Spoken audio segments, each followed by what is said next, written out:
ऐन विधानसभा निवडणुकीच्या तोंडावर विद्यमान आमदार हिरामन खोसकर यांच्या विरोधातील राजकारण संदर्भात रविवारी त्र्यंबकेश्वर तालुका सरपंच सदस्य आढावा बैठक घेण्यात आली। या बैठकीत सदस्यांनी आमदार खोसकर यांना पाठिंबा असल्याचं सांगितलं। आज आपण स्थानिक या त्र्यंबकेश्वर तालुक्यातील हर्सुल गट आणि अंजनेरी गट अचानक आम्ही सोशल मीडियावर बघितल्यानंतर या कार्यक्रमाचं आयोजन केलं। मी मोहन शिवराम बेंडकुळी, लोकनियुक्त सरपंच सोमनाथनगर आणि काँग्रेस पक्षाचा विधानसभा संघटक म्हणून काम करतो। मुळात इथं ही जी मीटिंग आयोजित केली ही काँग्रेस कार्यकर्त्यांचीच नाही तर प्रत्येक गावचे सरपंच लोक पण इथं उपस्थित आहे।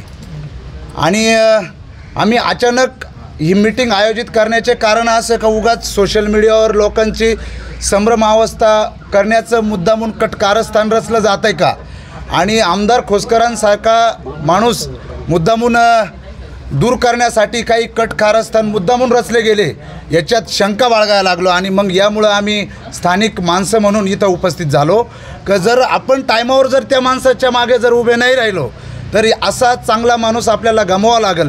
त्यामुळं आम्ही इथं उपस्थित झालो। पहिला मुद्दा तर मला या दोन्ही इगतपुरी आणि त्र्यंबकेश्वर मतदारसंघातील सगळ्यांना सांगायचं आहे की तुम्ही स्थानिक भूमिपुत्र आणि बाहेरचे हा जो मुद्दा उपस्थित करता हा मुद्दा मुळात आमदार खोसकर साहेबांवर लागू होत नाही। कारण का आमदार खोसकर साहेब हे मूळचे आडगाव देवळ्याचे, आजही त्यांचे देवारे तिथं, आजही त्यांच्या कणसारे हिरवे तिथं, आणि आजही ते भाऊबंद सगळे गावं तिथं। त्यामुळं हा मुद्दा इथं लागू होत नाही। यापुढं माझी विनंती आहे, यापुढं कोणती जर मीटिंग असली तालुक्यांमध्ये दोन्ही का भूमिपुत्रांची मीटिंग आहे तिथं आमदार खोसकर साहेबांना पण आमंत्रित करून आणि या गोष्टीच्या आपण चर्चा घेतली पाहिजे। जसं मागच्या वेळेस आपण सगळ्यांनी हे नियोजन केलं होतं, हे जे आता मीटिंग घेता हेच मागच्या वेळेस खोसकर साहेबांना आपण सगळे बसून स्थानिक भूमिपुत्र म्हणूनच आमदार खोसकर साहेबांना निवडून दिलं होतं, आपण हे विसरता कामा नये। आणि मला एक अजून लोकांना मुद्दामून वेड्यात काढायचं काम सोशल मीडियाद्वारे वाफ्यावरल्या बाता केल्या जातात। मला एक विनंती आहे की व्हॉट्सअपवर फेसबुकवर कोणताही आमदार निवडून दिला जात नाही आणि निवडत नसतो, या गोष्टीवर कोणी विश्वास ठेवलं पाहिजे। मुळात मला हे म्हणायचं आहे, आमदार हा विकासानं केला जातो। आमदार हा काही उगाच काहीतरी आपला हा तो हा ह्या गोष्टींवर आमदार केला जात नाही। त्यामुळं माझी विनंती आहे की जे मुद्दामून आमदार साहेबांची जी बदनामी केली जाते, जे पूर्वी असतील त्यांनी पण आमदार साहेबांची झालेली कामं, झालेली विकास कामं उचतारून पाहायची, आणि जे आता याच्या आधी जे असतील 8-10 वर्षापूर्वी त्यांनी पण पाहायचं का आपण काय केलं आहे मतदारसंघात। मुळात मला वैयक्तिक कोणावर जायचं नाही, जनतेने आणि काँग्रेस पक्षाच्या एक कार्यकर्त्यांनी इथं ठरवून घेतलं आहे की इथं आमदार आणि तिकीट हे सगळे सरसा आमदार खोसकर साहेबांनाच दिले जावं। माझी एक विनंती आहे पक्षश्रेष्ठींना, तुम्ही जर स्थानिक काँग्रेस पदाधिकाऱ्यांचा सल्ला घेतला नसेल तर तो घ्या, आणि मुळात स्थानिक सरपंच, स्थानिक प्रतिनिधी, स्थानिक लोक काय म्हणतात हे घ्या। उगाच एखादा येऊन सोशल मीडियावरल्या बाता जर करीत असेल तुम्हाला पक्षश्रेष्ठींना या माध्यमातून माझी विनंती आहे, तुम्ही आमचे श्रेष्ठ आहात। आणि या माध्यमातून तुम्हाला एक सांगू इच्छितो का मुद्दा म्हणून कोणी पण येतं राजाभाऊ आणि सांगतं साहेब मी इगतपुरी मतदारसंघामध्ये आयसाकी आहे वैसाकी आहे, म्हणजे उगाच आम्हाला आमच्या चांगल्या माणसाला दूर करण्याचं काम करू नका। आणि मुळात इथं फक्त आमदार साहेबच निवडून येतील याच्यात काही दुमत नाही। या मतदारसंघात मधला सदस्य, सरपंच, स्थानिक लोक, सर्व मंडळी आणि पक्षाचे सर्व पदाधिकारी आमदार खोसकर साहेबांसोबत आहे।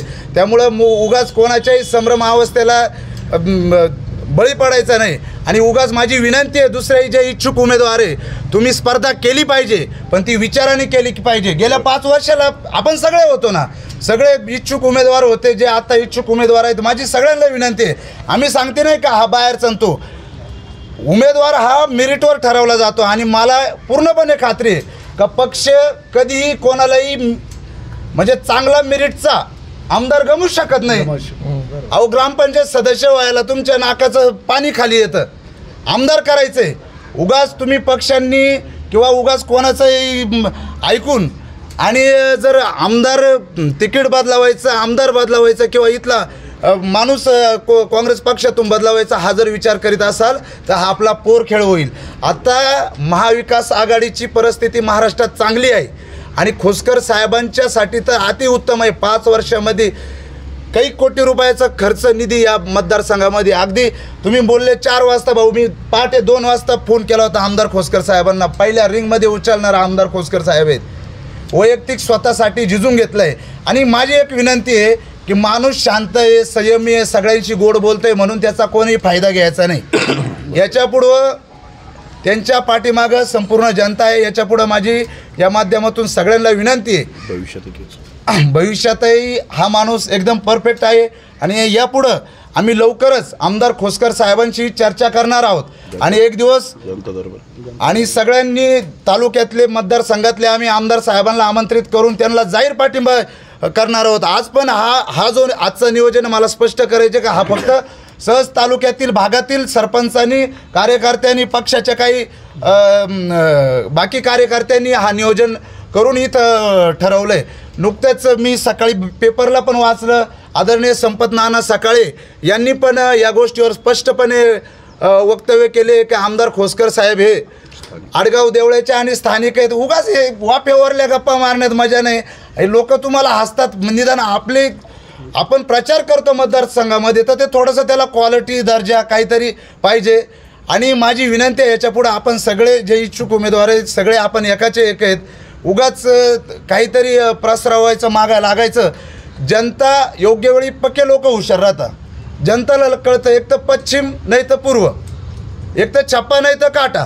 आणि जनता योग्य वेळी, समाज योग्य वेळी हा आमदार खोसकर साहेबांच्याच त्यांच्या कामामुळे उभे राहणार आहे, याच्यात कोणतेही दुमत नाही. त्यामुळे आज आम्ही सगळ्यांच्या वतीनं, सरपंचांच्या वतीनं आणि सर्व काँग्रेस पक्षाच्या वतीनं, सर्वच समाज बांधवांच्या वतीनं इथं आम्ही आदरणीय आमदार खोसकर साहेबांना इथं जाहीर पाठिंबा देत आहे.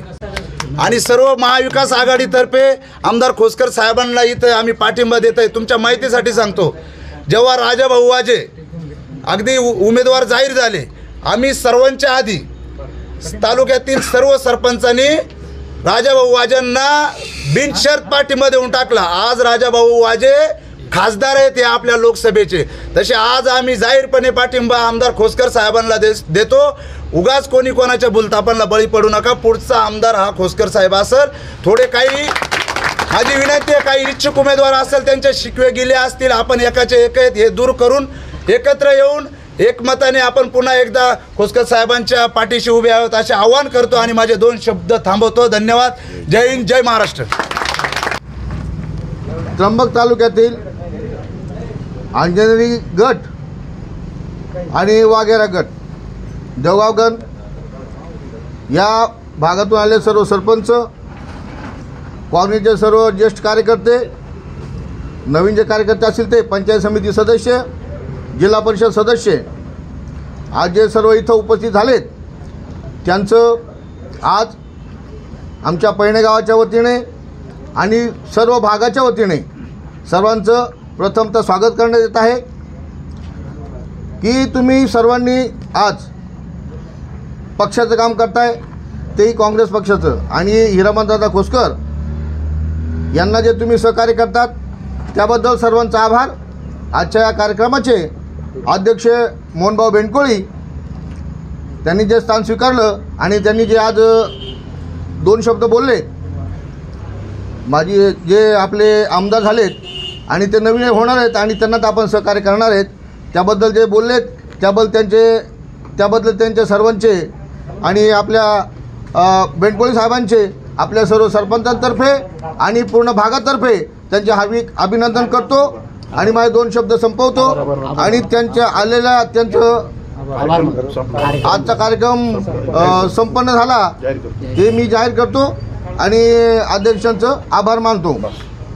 कार्यक्रमाच्या अध्यक्षस्थानी मोहन बेंडकुळी, सरपंच सोमनाथ नगर, सरपंच निवृत्ती लिलके, शिरसगाव संदीप जाधव, काशीनाथ पेहरे, एकनाथ शिंदे, दत्तू उदाहर, देवचंद बेंडकुळी, रवी चोले, बाळू मिंदे, विठ्ठल मिंदे, रतन खोडे, रामदास कुंदे, हिरामन कोरडे, जयराम गुड, मच्छिंद्र भडांगे, सोमनाथ दिवे, गोकुळ निंबेकर, अनिल भोई, संपत सहाळे, रावजी दिवे, समाधान पेहरे, मोहन बांगरे, युवराज बेंडकुळी, निवृत्ती लिलके, राजू बदादे, दिलीप खेडुळकर, विष्णू पोटिंदे, अशोक बुरंगे, भरत कोंड, विठ्ठल पोटिंदे, हरीश कोरडे, हिरामन खोटरे, कैलास भडांगे, निवृत्ती आहेर, प्रकाश मोंडे, भीमराज तिवे, राजू चंद्रे, अविनाश चोले, राजू कवले, संपत जाधव, अशोक गवारी, धुंडीराम भांगरे, काळू बेंडकोळी, तात्या आहेर यांच्यासह सर्व आजी माजी सरपंच सदस्य उपस्थित होते. नाशिक लोकशाही न्यूजसाठी वैष्णव घोलप, त्र्यंबकेश्वर.